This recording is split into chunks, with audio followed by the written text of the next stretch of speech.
Hi, welcome to Chad's Silversmithing.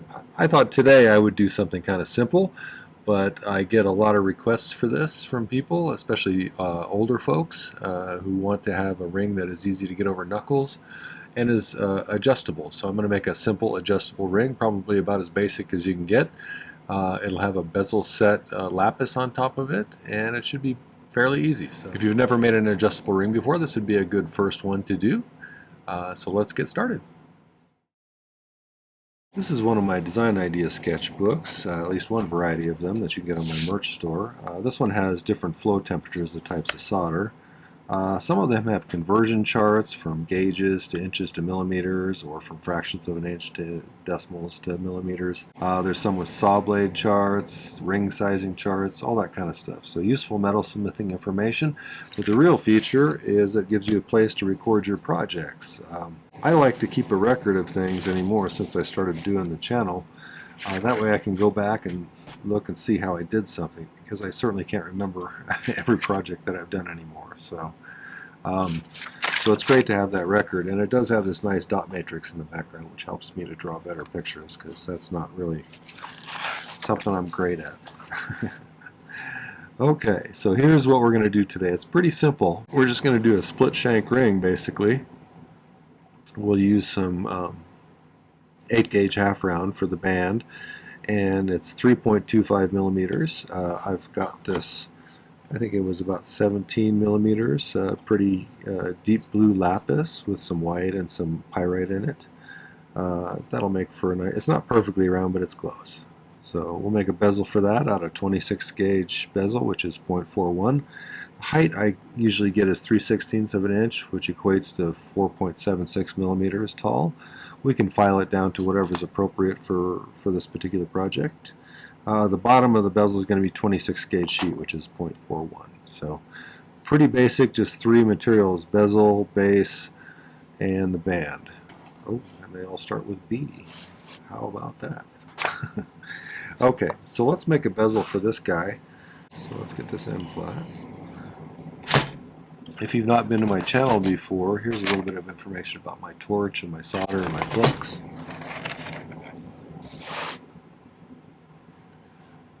Okay, so let's get this kind of shape started.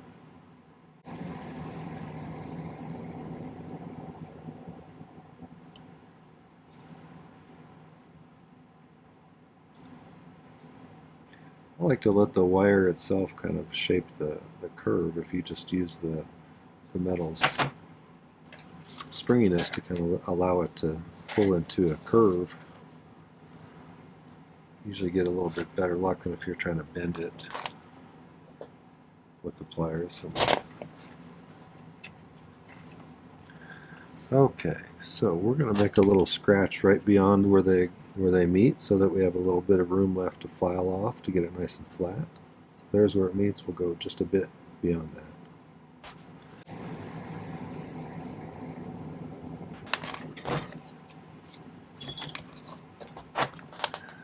So first we'll just flatten this back out.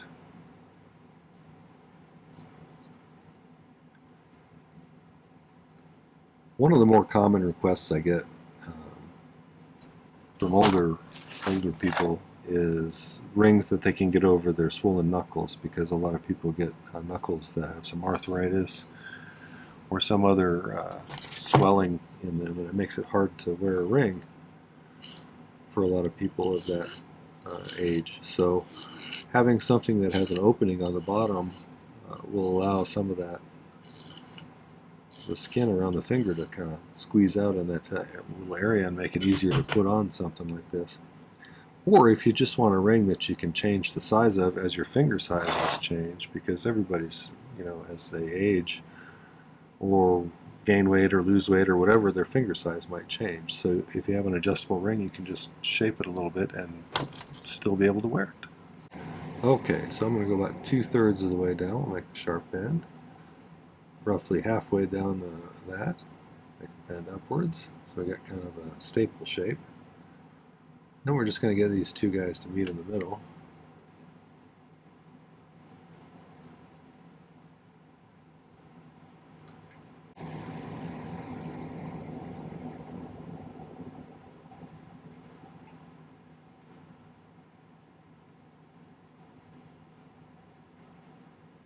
I think this would be a great, if you have a tray of rings, you could do this kind of thing that's pretty simple, but provides something that people can wear who struggle with their knuckles, and just put a whole bunch of different stones on them, so have different sizes, different stones, but all basically the same style of ring. That would be a certain market. You would always have some stuff to, some jewelry that they could wear and might like.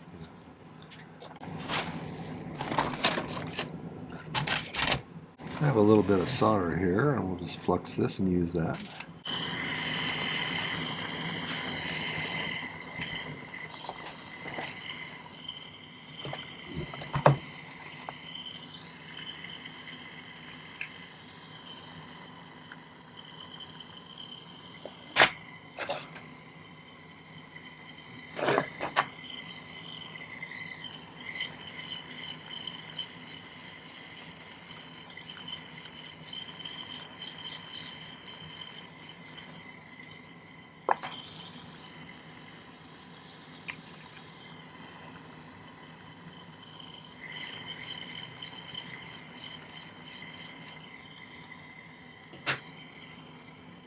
I missed the first time. Okay, we're just going to shape this a little bit, pinch out those corners, and then smooth out everything. You can use a ring mandrel or something if you want to with a round stone.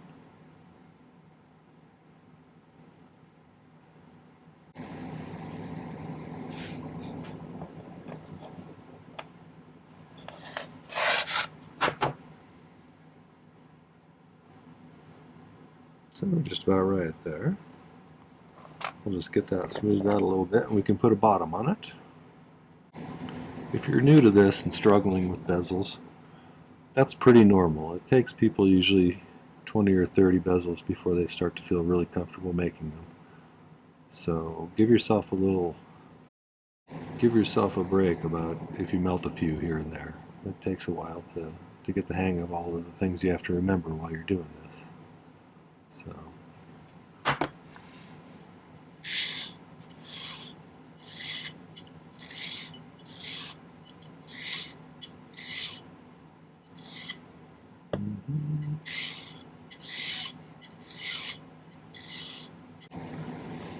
that looks pretty good. Let's find some 26 gauge sheet. Here's a little bit, amazingly.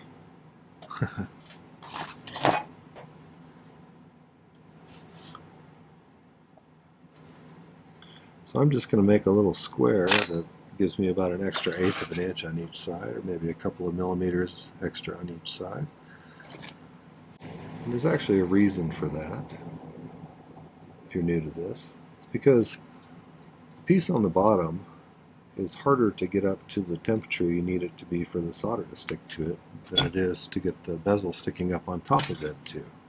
That will reach that temperature more quickly than the base. And so it helps if you have a little bit of extra sheet sticking out away from the bezel where you can kind of focus the heat. So when we put it on here like this, and we're heating it, there is quite a bit of surface area in the middle, so we want to heat that too. But mostly we're going to focus right around the outside base there. That way it'll heat both the base and the bezel itself without going straight into the bezel from above, which sometimes people will melt their bezel before they get the sheet up to temperature. So you have to kind of play with the heat a little bit. That's the key to becoming proficient at soldering, in my opinion. Learning where to put the heat and why you need to put the heat there, that helps if you understand it. Okay, so we'll flux this, and then we'll place a few pieces of solder touching the inside edge and the bottom inside of there.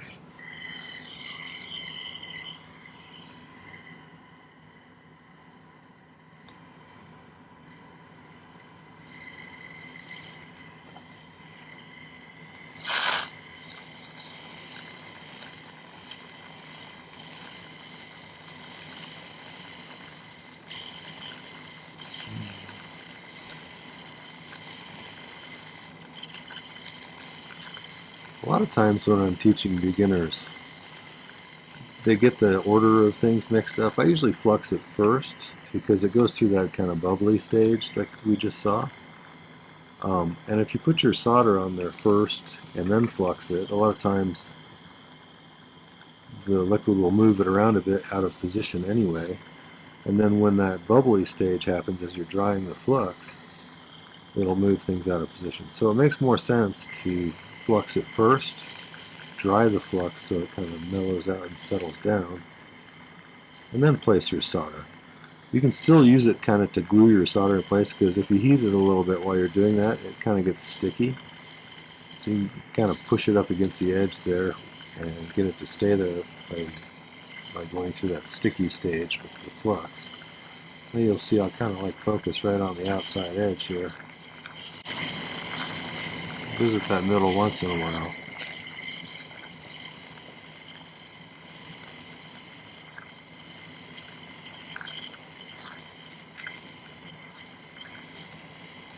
And then when it does flow, if you go around a time or two extra to make sure you see that seam that's shiny and glistening, you want to watch that go all the way around so you don't have any gaps in the bottom.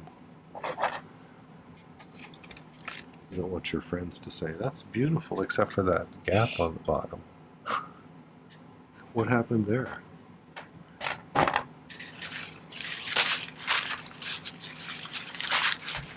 And then you'll have to make up some sort of a fabrication. It's all just part of my artistic vision. You just don't understand. Okay, so I'm going to trim off this excess here. You wouldn't have to do just a plain bezel like this on this sort of ring if you didn't want to. You could put some decorations around it or whatever. Just since we're doing something real simple, I'm just going to kind of keep it simple. Let's file this bottom part flush.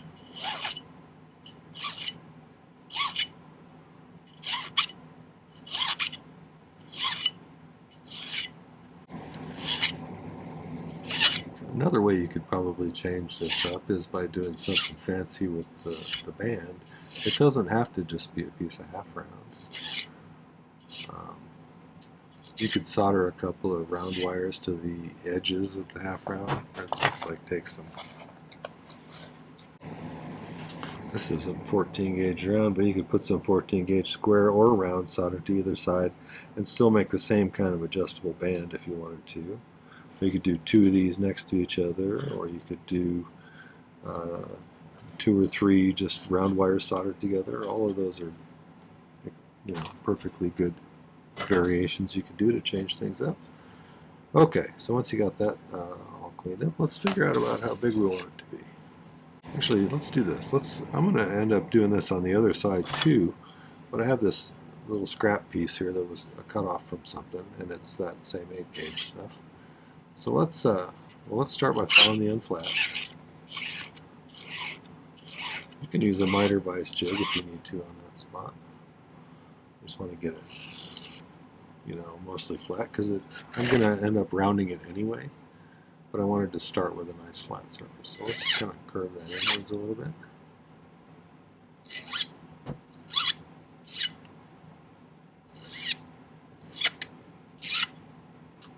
Another thing to think about this sort of a ring, you can make toe rings the same way. A lot of people like split toe rings like this. And if you put a little tiny, a skinnier wire with a little tiny stone or something, that would be kind of cute probably. I haven't had a lot of demand lately for toe rings, but they seem to go through being in style and out of style, so when people see them, they're like, "Oh, I used to have a toe ring. Maybe I should get a new one." You get that kind of sentiment a lot. Okay, let's start down here near the bottom of the mandrel. And let's see if I got a plastic hammer.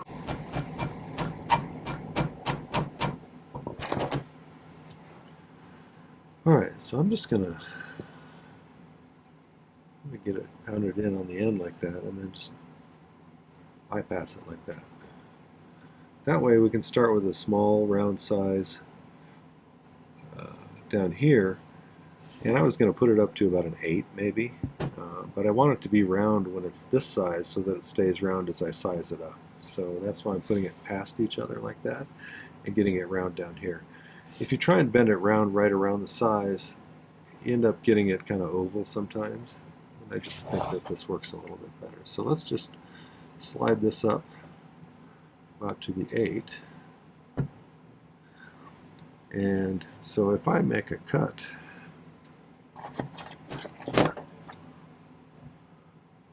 right about there,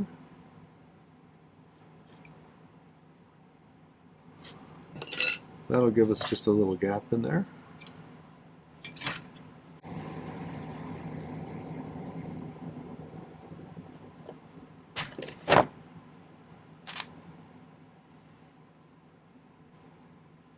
I'm going to temporarily bend it outwards like that. And I'm just going to kind of round that in.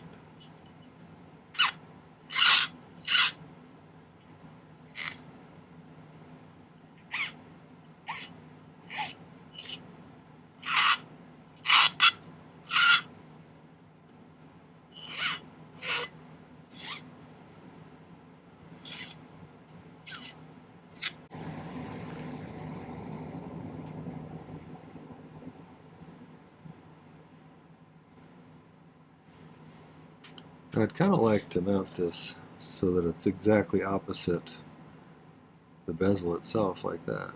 So let's try and use the center finder to make sure we're pretty much lined up straight above that thing. So what I can do is just kind of get this lined up along that line as close as I can anyway. I don't know if this one will reach through here or not. No. I have a thinner marker that I usually use. Use a pencil, then make a mark after we pull it out of here. Okay.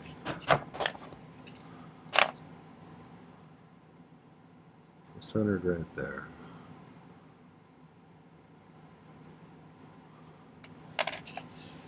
So I used to do these by hand, but now that I have a miter vise jig, you can get it really nice and flat.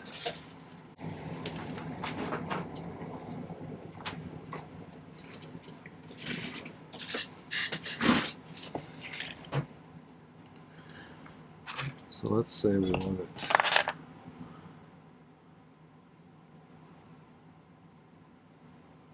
not like that. So I like to have a nice flat spot to solder this to.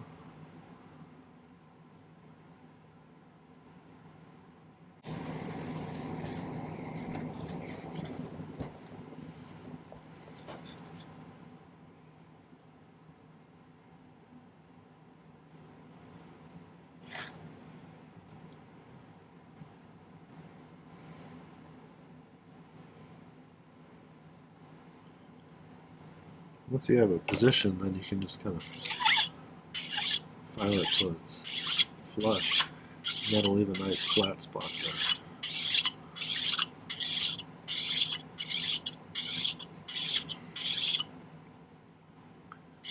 And it should end up, pretty much just the opposite of that cut that we did. Hopefully, anyway.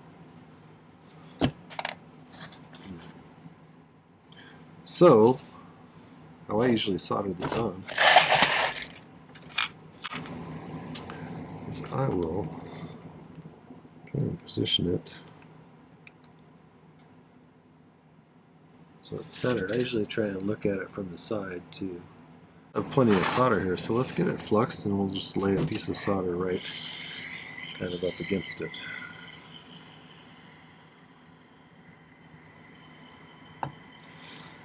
Oopsie, that moved a little bit, didn't it?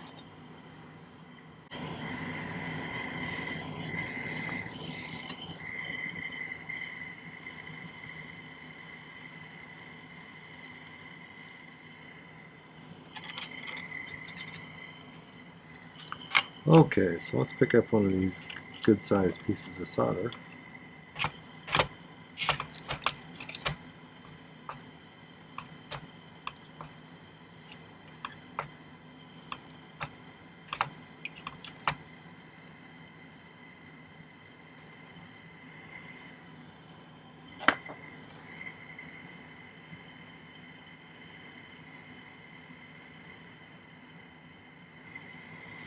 When I heat these, I try and heat them down at the base like this, because the bezel, again, is less exposed to the flame than this big chunk of metal sitting up top. You want to get them both to reach that 1450 degrees that it takes to melt,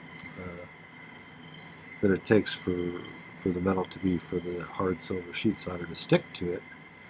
So let's make sure it sticks to both.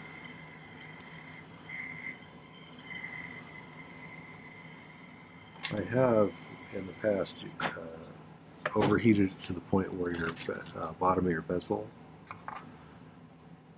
slumps, and that usually just means you got it too hot. That looks pretty centered.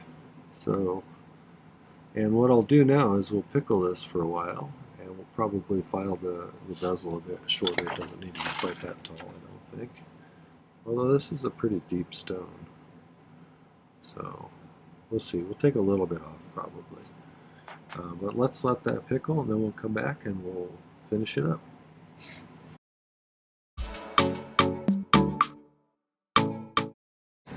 Alright, got things kind of filed down and polished up. I do this a little differently than some people do. I'm going to use the flat side of my chain nose pliers as a bezel pusher. We're just going to push that up against that edge.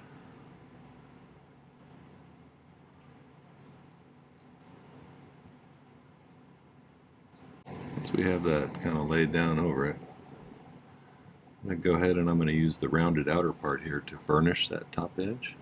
That's just putting a lot of pressure on it, rubbing it smooth. This stage, if you don't have strong hands, and I know as we age our hands start to lose some strength, mine have, if you can secure this in a ring vise or something like that, it might make it easier to do this stage and get some force behind it. But that's basically what we wanted to have happen. We've got a ring that has an adjustable kind of shape to it. We can move it open or closed a little bit. If it was too big, you could even cut these off a little bit and polish the ends again.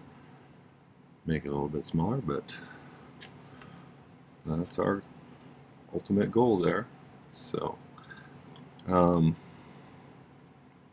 I said, there's all sorts of variations you could try with this, change it up a little bit, but that's about as simple of an adjustable ring as you can make, so it might be a good starting place for you.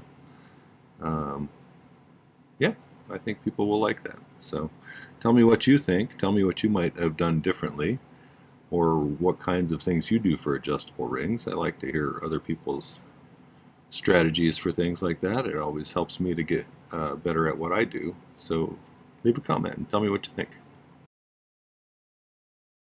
Okay, well, that was a very basic adjustable ring. I hope you found that useful and enjoyable. If you did, it'd be great if you'd hit the like button before you go, and even leave a comment. I'd love to hear what you think. And YouTube also has a new feature called hyping. So if you can hype my video, that probably will help my video to get out there as well. So appreciate that in advance. Don't forget to go to my main channel page. I have tons of videos. I've got, what is it, last I checked, 660 plus videos, I think. So there's a lot of content there. I do 3 per week generally. I missed this last Saturday because of unforeseen circumstances. But I generally have 3 per week. So one on Tuesday, one on Thursday, and one on Saturday. Make sure to subscribe to the channel too. It doesn't cost anything, and it helps you to be able to find my content more easily. So before we go, I wanted to thank some groups of people. The first group are my patrons over on Patreon, and they are my core group of supporters, and I really do appreciate not only their financial support, but the fact that they've made it a really nice place over there. Kind of a nice community full of a bunch of people interested in metalsmithing who can share ideas and show each other what they're working on, and resources, all that kind of stuff. So it's a really nice place over there. Thanks for making it that way, you guys. The other group are my YouTube subscribers. We just passed 29,100, which is amazing. Thank you for that. We're not too far away from 30,000, which is a benchmark that I never thought I'd reach. So thanks for doing that. I also do really appreciate the comment section on YouTube. You guys come up with great ideas for videos. You tell me about how you do things, which helps me to learn and become a better metalsmith. You give me video suggestions, tell me how you got into it and your story and all that kind of stuff. And I really do appreciate that kind of communication. That helps me out.